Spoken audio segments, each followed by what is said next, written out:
وقتی چند تارهای موی پیامبر صلی الله علیه و سلم سفید می شود، یاران پیامبر صلی الله علیه و سلم می پرسند که یا رسول الله، مویهای شما سفید شده است. پیامبر صلی الله علیه و سلم می گویند بله، شیبتنی هود و اخواتها. موی سری من را سوره هود و همانند سوره هود یک چند سوره های نازل شده بود. آن سوره و تفکر کردن در آیات های آن سفید کرد. در سوره هود عبدالله ابن عباس رضی الله عنه روایت میکنند که یک آیت نازل شده است که از آن دیده آیتی وزنین‌تر و از آن دیده آیتی که بسیار برای پیامبر صلی الله علیه و سلم وزنین‌تر نازل نشده بود. آن هم باشد چنانه که پیامبر صلی الله علیه و سلم میگویند که همین آیت مرا به غم افتاند. آیتی بود که خداوند به رسولش صلی الله علیه و سلم میگوید فاستقم کما امرت و من تاب معک. ای رسول من، ای پیامبر صلی الله علیه و سلم، شما در دین مستقیم و استوار باشید. و من تاب معک، و آنهایی که به درگاه الهی روی آوردند آنهایی هم همچنین در دین مستقیم باشند. تصور کنید که موی سری پیامبر صلی الله علیه و سلم از چی سبب سفید شد و امروزها چی چیزها موی سری ما و شما را سفید میکند. یک غم دنیا، یک غم هایی که ناچیز است، از قفای آن ما و شما بسیار غمگین میشویم.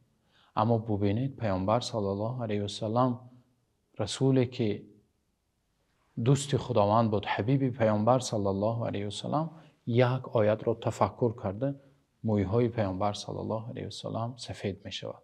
استقامت در دین، استواری در دین، این یک چیزی است که چنانه که پیامبر صلی الله علیه و سلم می فرمایند، مخصوصا در این زمانی که اینقدر فتنه ها زیاد است، پیامبر صلی الله علیه و سلم می گویند القابض علی دینه کالقابض علی جمره.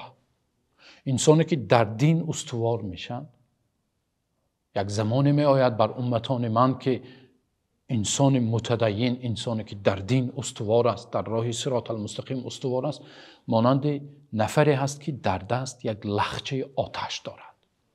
بله، زمانی شده است که یک خواهر با حجاب، خواهر با ستر، خواهر با عفت به چی؟ به عقب ماندگی متهم است، به بیگانه پرستی متهم است. زمانی شده است که جوان دیندار رو در راه صراط المستقیم استوار به افراطگر متهم است. زمانی شده است که پر از فتنه و فساد پهن شده است، اوج فساد است. در این حالت جوان، مخصوص جوانی که در دینش استوار است، در راه صراط المستقیم استوار است، چنانه که بشارت رسول الله صلی الله علیه و سلم آمده است. پیامبر صلی الله علیه و سلم می‌فرمایند 7 نفر زیر سایه عرش من جایگیر است، روزی که آفتاب بالای سر ما و شما است. یکی از آنها شاب نشأ فی طاعت الله، جوانی که در طاعت الله نشأ و نما یافته است، جوانی که در دینش، در عقیده خود استوار است همیشه. و ببینید وقتی جوان در دین خود، در طاعت پروردگار خود استوار می شود، الله سبحانه و تعالی چقدر بشارت‌های بهترین را برایش داده است. الله سبحانه و تعالی می فرماید ان الذين قالوا ربنا الله ثم استقاموا تتنزل عليهم الملائكة الا تخافوا ولا تحزنوا. آنهایی که میگویند پروردگار من الله است، ثم استقاموا، سپس در همین سخنی که گفتند، وقتی ما و شما اشهد ان لا اله الا الله و اشهد ان محمد رسول الله میگوییم، شهادت میدهم که پروردگار من، معبود بر حق من یگانه الله است و پیامبر صلی الله علیه و سلم، محمد صلی الله علیه و سلم پیامبر من هستند. ثم استقاموا، پس از آن سپس این یک سخنی نیست که ما گوییم و هم تو باشد. استوار در دین می ایستد. ثم استقاموا در راه صراط المستقیم تتنزل علیهم الملائکه. ملائکه همیشه در حفظ او هستند و هرگز غمگینی الا تحزنوا غمگین نمی شود ولا تخافوا و ترس در دل او جایگیر نمی شود، ترس دیده نمی شود.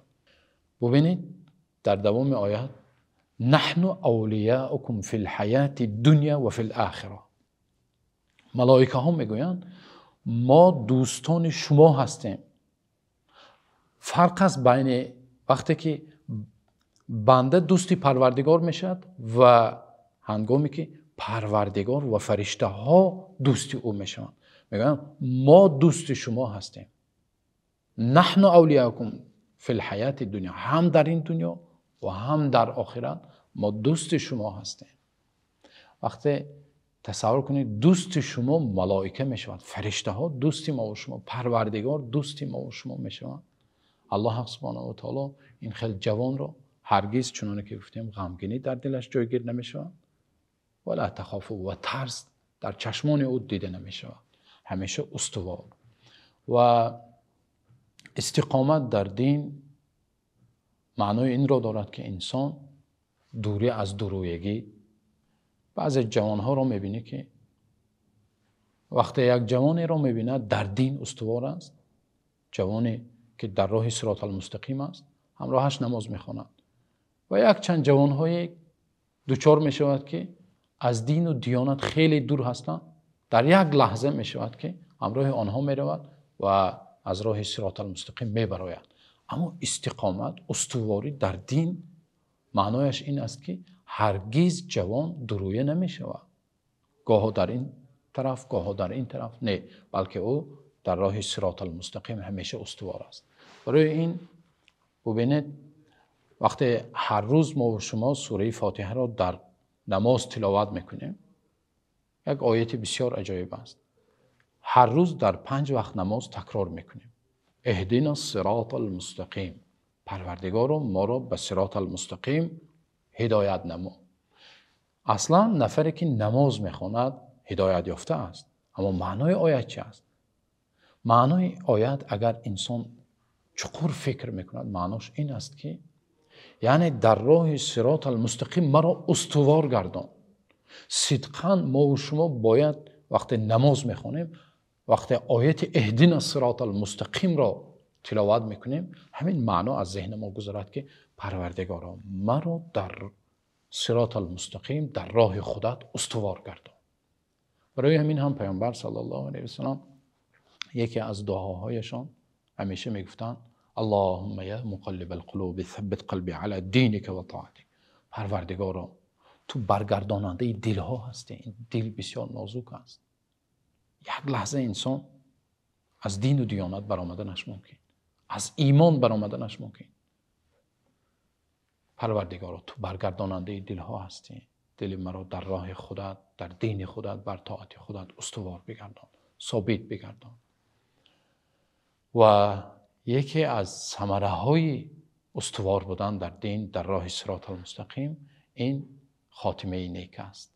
انسانی که یک روز در طاعت و عبادت پروردگار است و یک روز در معصیت است، هر لحظه الله نکند که در همون حالت گناه مردنش ممکن است. اما انسانی که همیشه استوار است، آن انسان انشاءالله حسن الخاتمه، خاتمه نیک برایش نوشته می شود.